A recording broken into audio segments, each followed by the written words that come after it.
Good morning students, कैसे हो आप लोग। We know we are doing exercise 8.3 and today I am going to discuss question number 6. So let's see what is the question. Arif took a loan of 80,000 from a bank. 80,000 का आरिफ ने loan लिया. If the rate of the interest is 10% per annum, rate of interest क्या है, 10% है. Find the difference in amount he would be paying after 1.5 year if the interest is compounded annually.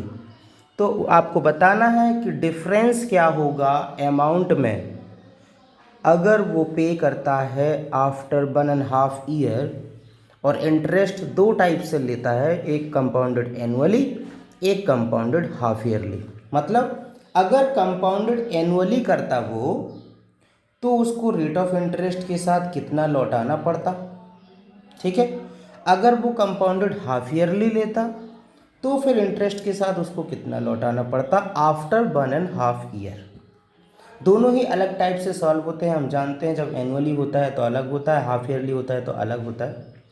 तो देखते हैं कि क्या डिफरेंस आता है, किस में ज़्यादा उसको देना पड़ेगा और किस में कम और कितना. प्रिंसिपल था 80,000 और हमारा टाइम है 1.5 ईयर. रेट ऑफ इंटरेस्ट है 10%.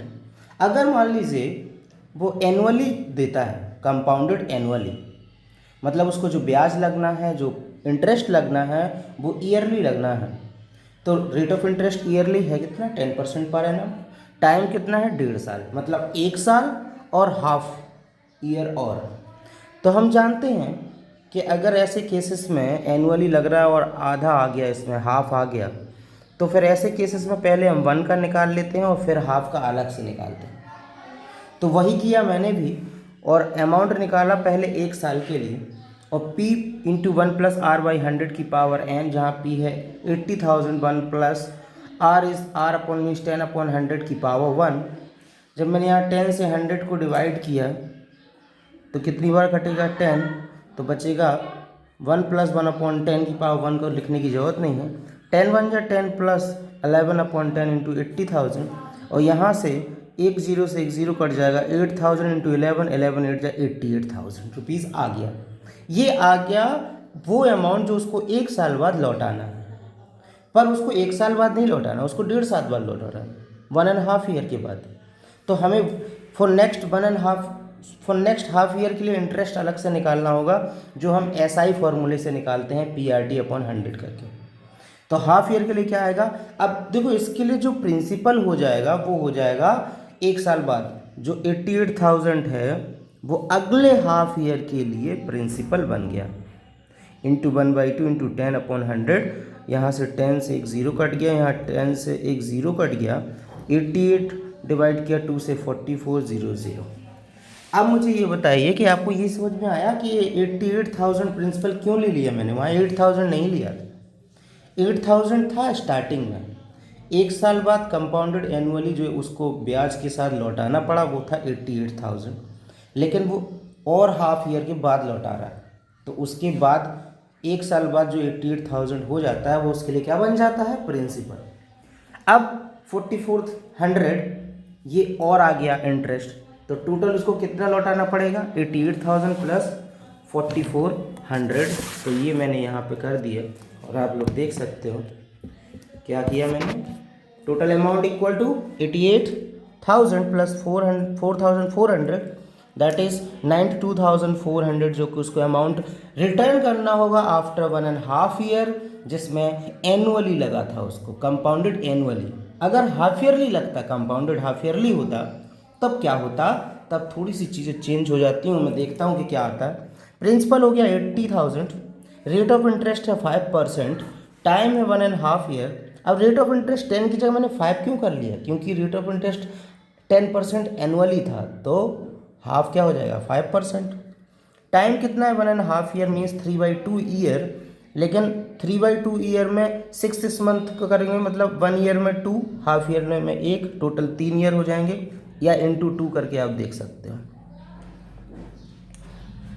Amount equal to formula put किया और इस तरह से मैंने सॉल्व किया, जो कि आप कर सकते हो ईजिली.